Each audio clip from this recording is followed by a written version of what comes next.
नमस्कार, D focus में आपका स्वागत है। मैं हूं हिमांशु। फगुआ की बहार जैसे ही शुरुआत होती है तैसे ही उत्तरी क्षेत्र में नेताओं का आना जाना शुरू हो जाता है। ठीक सुना आपने। आज से 2 साल पहले इसी तरह उत्तरी क्षेत्र में एक कार्यक्रम का आयोजन किया जाता है जहां हीरा संग मोती पहुंचते हैं और लंबे चौड़े भाषण देते हैं और कहते हैं कि साहब, मैं माटी का बेटा हूं। इस बार उत्तरी क्षेत्र में जब तक पंचायत का दर्जा उत्तरी क्षेत्र को नहीं मिलेगा तब तक उत्तरी क्षेत्र में पैर नहीं रखूंगा।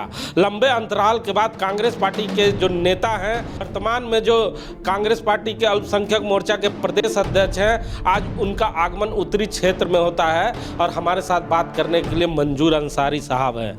सर, बहुत स्वागत है आपका बोकारो की धरती पे। धन्यवाद हिमांशु जी, चूँकि बोकारो का धरती आपका भी है, हमारा भी है। और आपने कहा कि उत्तरी क्षेत्र पर आए थे, चूँकि मैं विस्थापित का बेटा होने के नाते लगातार इस बात की हमें दर्द रही है कि हम अभी तक उत्तरी क्षेत्र का पंचायत का दर्जा नहीं दिला सके। हम बापू, हम शर्मिंदा हैं, तेरे कातिल अभी जिंदा हैं।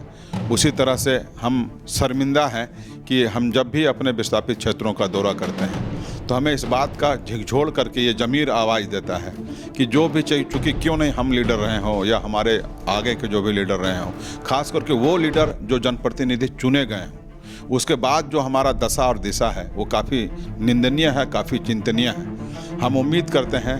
मंजूर साहब, यहाँ पे लोग जानना चाहते हैं कि और कौन सी ताकत आपको दी जाए उसके बाद उत्तरी क्षेत्र को आप पंचायत का दर्जा दिला पाएंगे। आप तात्कालिक उस समय के जिला अध्यक्ष थे, आप मुस्लिम समाज का प्रतिनिधित्व करते थे। बोकारो में जो प्रभारी मंत्री अभी वर्तमान में हैं वो मुस्लिम समाज का प्रतिनिधित्व करते हैं और वो मंत्री भी हैं। उत्तरी क्षेत्र मुस्लिम बहु क्षेत्र है जहाँ पर एक आशा की किरण जगी थी जब आपने स्टेज पर चढ़कर लोगों से आश्वासन किया था कि मैं विस्थापित का बेटा हूँ। तो विस्थापित का बेटा का भाषण आपने दिया था और कहा था कि हम रांची में धरना देंगे और बहुत जल्द उत्तरी क्षेत्र को पंचायत का दर्जा दिलाएंगे। तो कौन सी ऐसी ताकत उत्तरी क्षेत्र ने आपको नहीं दिया जिसके चलते ये काम रुक गया है? हिमांशु जी, सबसे पहले तो हम हिंदू और मुसलमान के नज़र से नहीं, एक क्षेत्र में आज़ादी के बाद से अभी तक का विकास की किरण नहीं पहुंची है, उसमें हमारे सभी तरह के जाति के, सभी तरह के धर्म के लोग वहाँ रहते हैं। इस बात की हमें टीस है।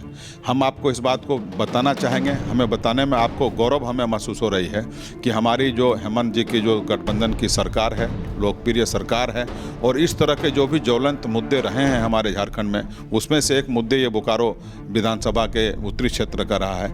हम उम्मीद करते हैं कि खरवास के बाद ही हमारी ये लोकप्रिय सरकार कुछ खुशखबरी हमें और आपको सुनने को मिलेगी। ये उत्तरी क्षेत्र के दिन बदलेंगे निश्चित तौर पर, हमें इस बात का हमें आशा है और हम आपको ये कह सकते हैं। शर्मा जी भी हमारे साथ हैं। शर्मा जी, मंजूर अंसारी कह रहे हैं कि उत्तरी क्षेत्र का दिन बदल जाए, क्या लगता है, क्या पूछना?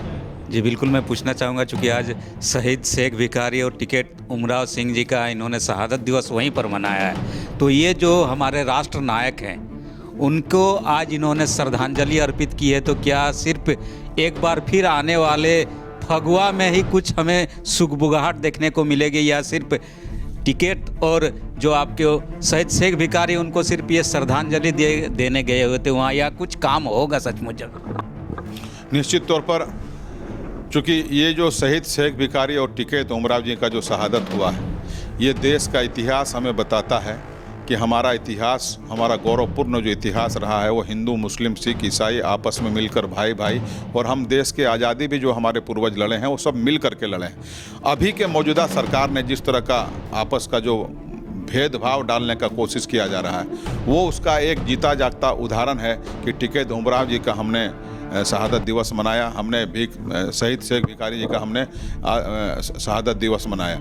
और आपको हम उम्मीद करते हैं कि हम निश्चित तौर पर, हमने फिर पुनः आपको दोहराने में, हम इस बात को बोलने में हमें खुशी हो रही है कि खरवास के बाद हमारी लोकप्रिय सरकार कुछ खुशखबरी उत्तरी क्षेत्र को देने जा रही है। अच्छा, टाइमिंग पे सवाल नहीं उठेंगे मंजूर जी कि जो काम बरसों से लटका हुआ था, मंजूर अंसारी चाहते थे, यहाँ के लोग चाहते थे, प्रभारी मंत्री चाहते थे, फिर भी ना हो पाया, लेकिन जब लोकसभा का चुनाव बस चंद दिन पहले बचा हुआ है उस समय ये खुशखबरी आप लेके आ रहे हैं, तो टाइमिंग पे भी सवाल उठेगा? हिमांशु जी, टाइमिंग पर अगर सवाल उठाना चाहिए तो आपको उठाना चाहिए उस पर जो 2000 में झारखंड का बिहार से अलग हुआ। उस समय से लेकर अभी तक अगर हम जोड़ें तो 23 साल हो गया ऐसा झारखंड का। तो 23 साल में जो हमारे किसकी सरकार रही है, कितने अंतराल में रही हैं, कौन यहाँ के विधायक रहे हैं, कौन यहाँ के माननीय सांसद रहे हैं, ये सवाल उनको पूछना ज़्यादा लाजिमी बनता है। आप जनता और आप जो मीडिया चौथा स्तंभ है हमारे, ये सवाल आपको पूछनी चाहिए, जनता को पूछनी चाहिए। ये सवाल हमें अपने जनप्रतिनिधियों से पूछना चाहिए कि इतिहास में पहली बार ऐसा कांग्रेस सरकार ने सवाल तो कांग्रेस सवाल पूछ रहे हैं लोग कि 23 साल के बाद बोकारो में मेडिकल कॉलेज आता है, फिर भी आपकी पार्टी खुशी नहीं मना पाती है। कई वर्षों के बाद सड़क आता है, आपकी पार्टी खुशी नहीं मना पाती है, या मीडिया के सामने सवाल नहीं पूछ पाती है। दूसरे लोग खुशी मना रहे हैं, कह रहे हैं सपना मेरा पूरा हो गया है। आप तो अपनी उपलब्धि देखकर भी अपनी उपलब्धि ले नहीं पा रहे। इसी को तो कांग्रेस कहते हैं हिमांशु जी। आपके जहाँ भी आँख की नज़रें जिस ओर जाएगी और वहाँ पर कोई अगर विकास की किरण आपको आपके आँख से टकराएगी तो ये आप महसूस कर लें कि उस विकास के किरण में कांग्रेस का हाथ होगा। आपको यही माना जाए कि हम ज़्यादा प्रचार और प्रसार में विश्वास नहीं करते हैं, हम मौलिक सुविधा देने में, हम विकास का रास्ते को आगे ले जाने में विश्वास करते हैं। आपने देखा कि एशिया महादेश का इतना बड़ा प्लांट अगर किसी ने लगाया है तो वो कांग्रेस पार्टी ने लगाया है, नेहरू जी ने लगाया है, इंदिरा जी ने लगाया है। हमें इस बात का चिंता हो रही है कि इतना बड़ा हमारा एशिया महादेश का इतना बड़ा प्लांट जिस शहर में हो, जिस शहर में इतनी संसाधन से भरा हुआ जगह हमारे पास हो, हम यहाँ हमारे जनप्रतिनिधि अगर सजग रहते तो ये मिनी हमारा यहाँ पर कोटा हो सकता था कि यहाँ पर हमारे जो बड़े उच्च शिक्षा वाले जो हमारे स्टूडेंट हैं उसको हर तरह का ट्रेनिंग हम बोकारो में दे सकते थे। पूरे संसाधन से भरा हुआ हमारा शहर है, लेकिन हम इस बात को कहने में हमें दुख हो रही है कि हमारे जनप्रतिनिधि कहाँ हैं जो हमारे उच्च शिक्षा जो ग्रहण किए हैं, वैसे बच्चों को रोजगार देने के लायक हमारा बोकारो हुआ क्या?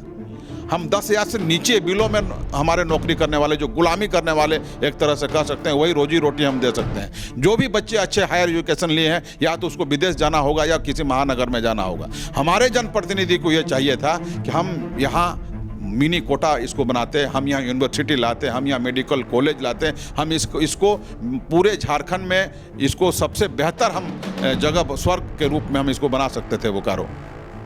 तो सुना ना आपने, ये मंजूर अंसारी हैं जिनके दिल में लंबे समय से कसक चल रही थी, क्योंकि जब से ये जिला अध्यक्ष से हटे हैं और प्रदेश अध्यक्ष बचे हैं, कांग्रेस पार्टी बोकारो में बैक फुट पर खेल रही थी।